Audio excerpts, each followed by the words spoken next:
গাড়িটাকে আটকেছে, গাড়িটার গেট খুলেছে, দেখেছে এখানে অনন্ত রায় আছে কিনা, অলোকেশ দাস আছে কিনা, রাজ্যের প্রাক্তন মন্ত্রী অনন্ত রায়, দুবারের এমপি অলোকেশ দাস, দেখেছে সিপিআইএম এর নেতা মীনাক্ষী কর্মী ও আছে কিনা, দেখেছে ওই গাড়িতে নেই, ওদেরকেও মারধর করেছে। তারপরে পরের গাড়িটাতে আমরা আছি, সেই গাড়িটাতে এসে ওরা আমাদেরকে ইট ছুটছে, পাথর ছুটছে, গাড়িটাকে মারছে, ঘুষি মারছে, কিল মারছে, ডিম ছুটছে। গাড়ি ড্রাইভার গাড়ি চালাতে পারছে না, সামনেটা ঝাপসা হয়ে যাচ্ছে, আর পুলিশ সামনে দাঁড়িয়ে আছে। পুলিশের সামনে ইট ছুটছে, পুলিশের সামনে পাথর ছুটছে, পুলিশের সামনে আমাদেরকে মারছে, পুলিশের সামনে আমাদেরকে গালিগালাজ করছে, পুলিশের সামনে বলছে এদেরকে প্রাণে মেরে দে, আর পুলিশ দাঁড়িয়ে আছে। পুলিশ আমাদের গাড়িকে বলছে এদেরকে বের করে দাও। এটা পুলিশের কাজ? এটা কাজ পুলিশের? পুলিশের উচিত ছিল না যে আমাদেরকে সেফটি দিয়ে যারা এই পাথর ছুটছে, ডিম ছুটছে, তাদেরকে ধরা? গাদা গাদা পুলিশ দাঁড়িয়ে থেকে ওদেরকে না ধরে পুলিশ বলছে তোমরা পালিয়ে যাও। পালিয়ে যাবো আমরা? পালিয়ে যাবো? আজকে আমরা পালিয়ে যাবো, কালকে অন্য কাউকে ধরে মেরে দেবে, খুন করে দেবে, কি ঠিক তো? আমরা পালাইনি। আর এখান থেকে আমরা বেরিয়েছি শুধু একটাই কারণে, আমাদের কর্মীদেরকেও বলছি যারা আমাদের উপরে অ্যাটাক করেছে তারা অ্যারেস্ট হতে শুরু করেছে। এসপি এসে আগে বলেছে যে অ্যারেস্ট হয়েছে, তবে আমরা উঠেছি। আমরাও দেখব আক্রমণ করে এরা কতদিন বেঁচে থাকে।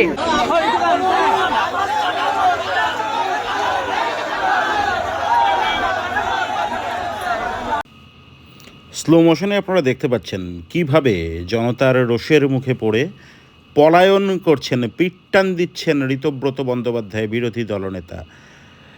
মানুষের বিক্ষোভের সামনে পড়ে বারুইপুরে মানুষের বিক্ষোভের মুখোমুখি হওয়ার সৎ সাহসটুকু পর্যন্ত তিনি দেখাতে পারলেন না। আপনারা স্লো মোশনে দেখতে পাচ্ছেন কিভাবে পুলিশের পাহারা নিয়ে পালিয়ে গেলেন কার্যত ঋতব্রত বন্দ্যোপাধ্যায়, বিরোধী দলনেতা।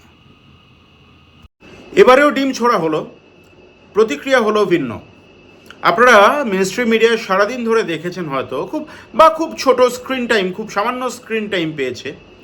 আপনারা দেখেছেন মীনাক্ষী মুখোপাধ্যায়ের দিকে, তার গাড়ির দিকে ডিম ছোড়া হয়েছিল। না, ঘটনাটি শুধু তা না, ডিম এবং বাইরে থেকে ভিডিও পাওয়া গিয়েছে, আমরা দেখাবো।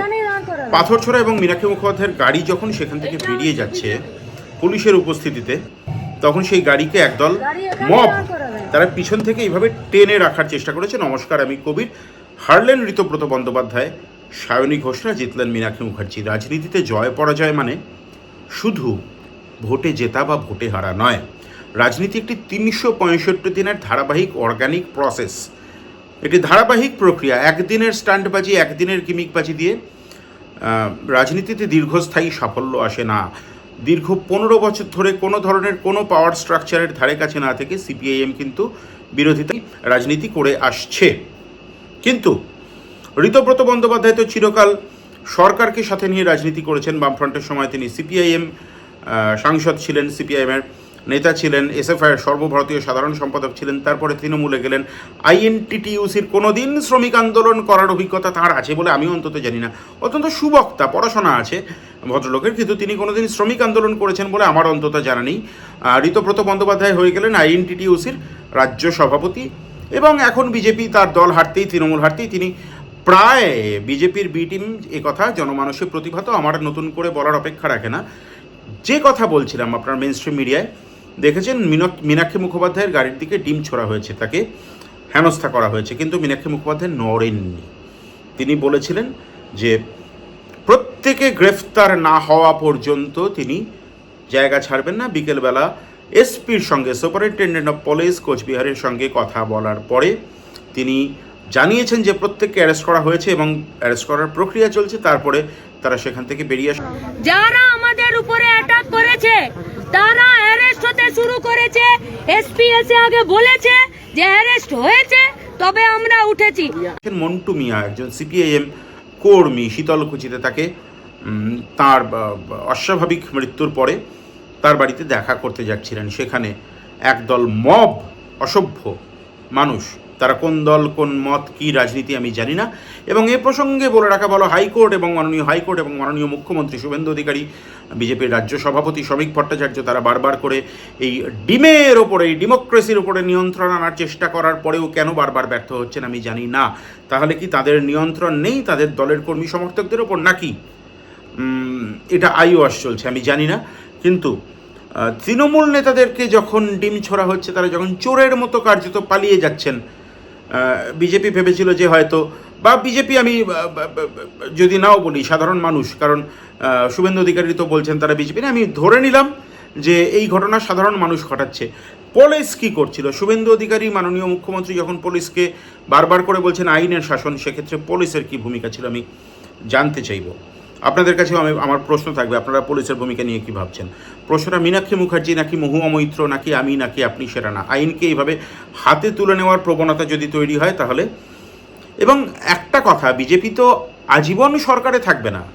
আজকে যারা বিজেপি করছেন, বিজেপি তো হারবে। তখন যদি তাদের দিকে এই ঘটনার প্রত্যাবর্তন ঘটে, বাউন্স ব্যাক করে, তাহলে তো সেটা খুব সুখকর হবে না। এটা তো বোঝা উচিত।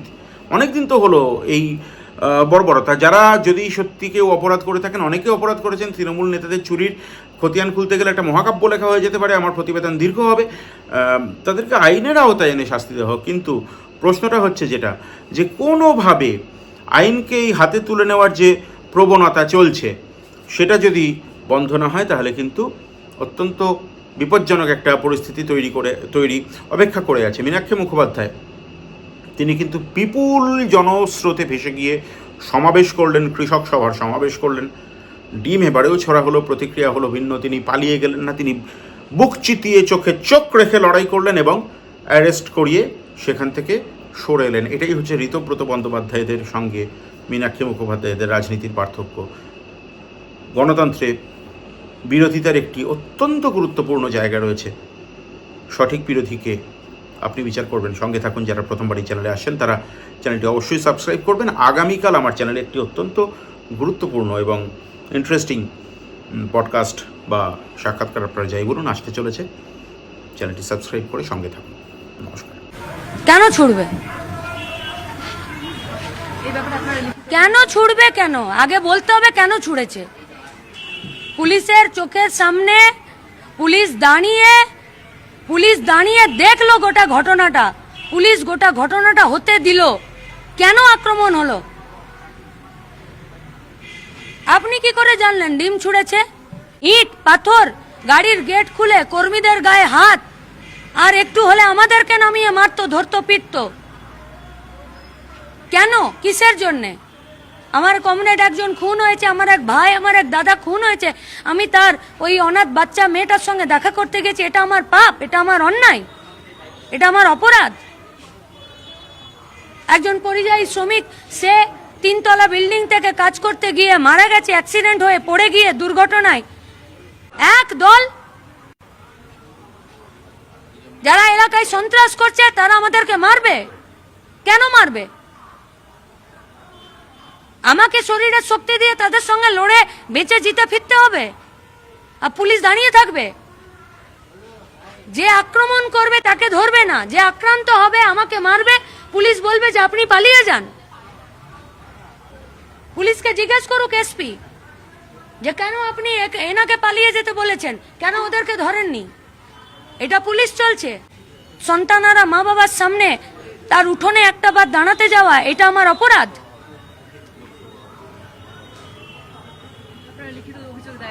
কেন করতে হবে? পুলিশ তো দাঁড়িয়েছিল, পুলিশ তো দাঁড়িয়ে দেখলো। পুলিশ কেন আমার গাড়ি বের করে দেওয়ার জন্য তৎপর ছিল? কেন পুলিশ ওদেরকে ধরার জন্য তৎপর ছিল না? পুলিশ আমার গাড়ি বের করে দেওয়ার জন্য যতটা সচেষ্ট ছিল, পুলিশ কেন ওখান থেকে 2-4 জনকে ধরলো না?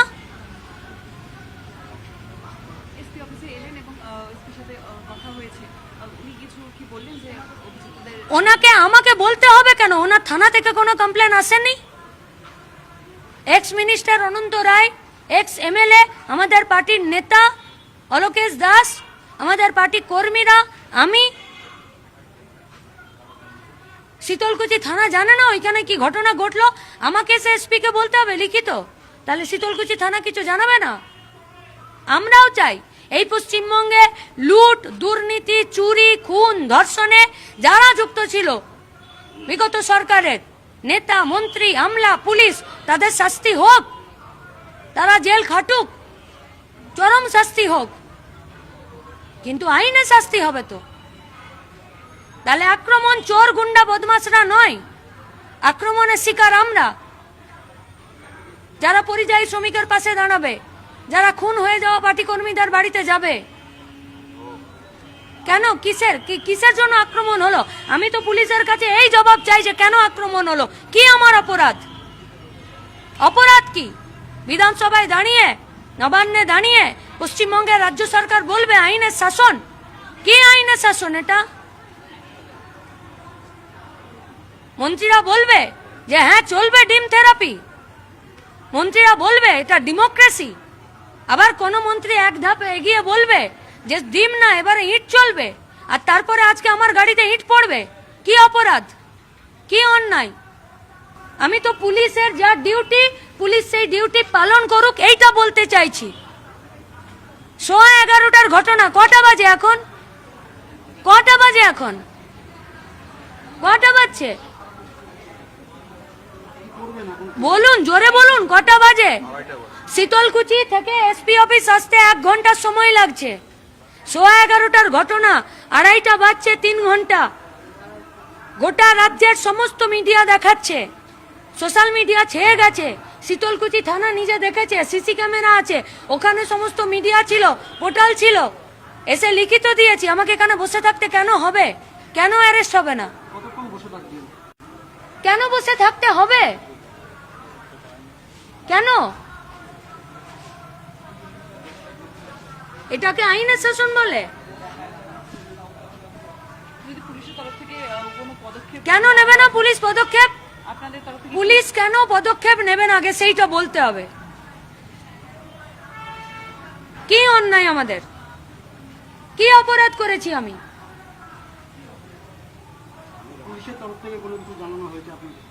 আমাকে জানিয়ে কি হবে? আমি তো পুলিশকে জানিয়েছি। আমার অপরাধ কি আগে পুলিশকে জানাতে হবে, আমাদের অন্যায় কি আগে পুলিশকে জানাতে হবে।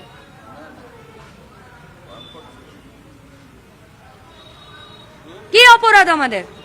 আমাদের অপরাধ ছিল তো পুলিশ কেন আমাদেরকে অ্যারেস্ট করলো না? পুলিশ কেন দাঁড়িয়ে থাকলো আর এক দল গুন্ডা, দুষ্কৃতী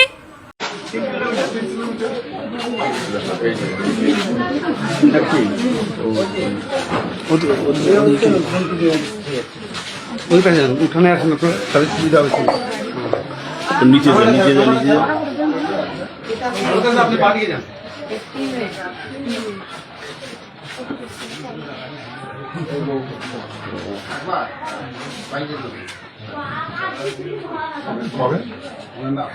কালকে আপনাদের কি আবার থানা ডাকছিল নাকি? আপনারা গেছিলেন?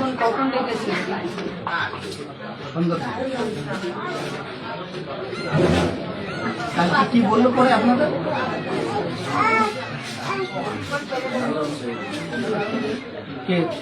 ভাই তোমাকেই বলতে চাই, থানা খালি উঠে শ্যাম্পা আসুন করে দাও।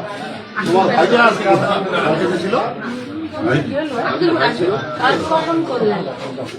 রাত্রি 8টা থেকে 11টা কাজ কখন করলেন? পরের দিনই করছি। 4 তারিখে 5 তারিখে 5 তারিখে কখন দিলেন? 4 তারিখে তো আমার থানায় বাজার করতে গেছে, মানে গৌরহাটে গেছে। ওখান থেকে 11টার সময় যে গরু কিনে ওর হাতে দিছে, আমাকে বলছে যে 10 টাকা পর্যন্ত আমি ওর হাতে গরু দিলাম। আর এই লোক ওই কিছুক্ষণের মধ্যে আর লোক নাই, একটা দিন গেল, রাত গেল, খোঁজাখুঁজি, লোক নাই, নিখোঁজ। আর তারপরের দিনে 7:30 8টার দিকে খবর আসলো যে চানঘাট ব্রিজের পাশে এক গরু বান্ধা আর এক ডেপুটি নদী ভাসি। সকাল 7:30 নদীতে ভাষা অবস্থা ঠিক জলের মধ্যে জ্বরে এখান থেকে চানঘাট কত কিলোমিটার হয়েছে? পাঁচ সাত ছয় এরকম হবে। মানে ধরে নাও 8-10 কিলোমিটার। তারপর আমার বাড়ি থেকে লোক দিলাম, আমার ছেলে আগে গেছে, তার পিছনে আমি গেছি। ছেলে মানে ওনার ভাই? ওনার ভাই। ওরা তো পিছিয়ে গেছিল, সংবাদটা ওরা আগে পেয়েছে, ওরা আগে ঢুকছে, আর আমার বাড়ি থেকে পরে গেছে। আর গেলাম, দেখলাম লাশ তারপর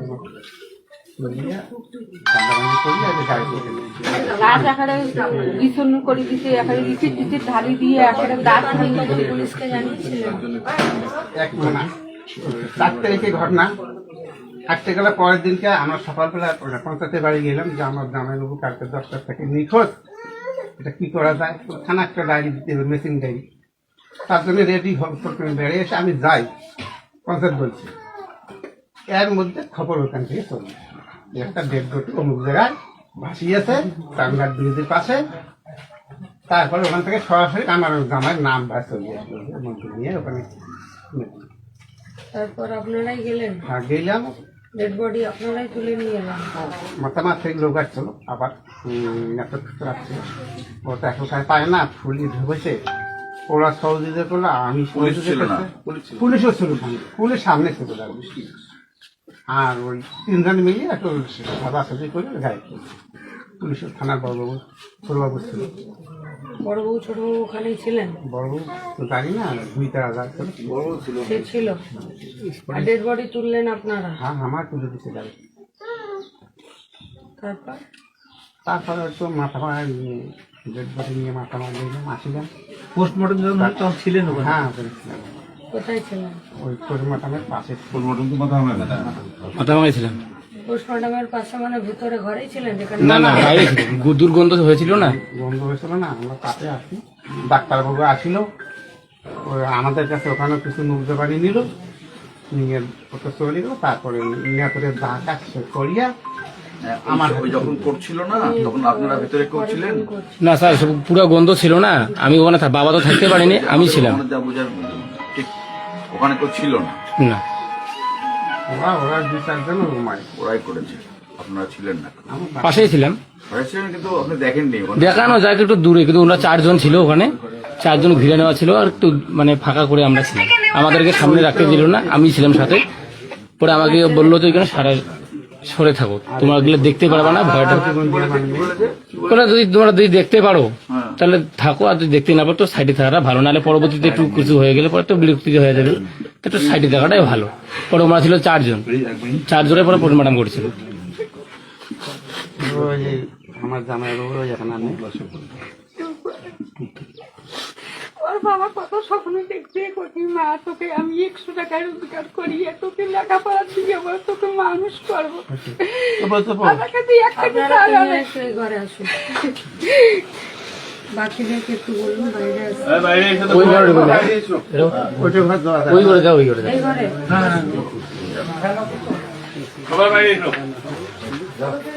হ্যাঁ, তুই সাথে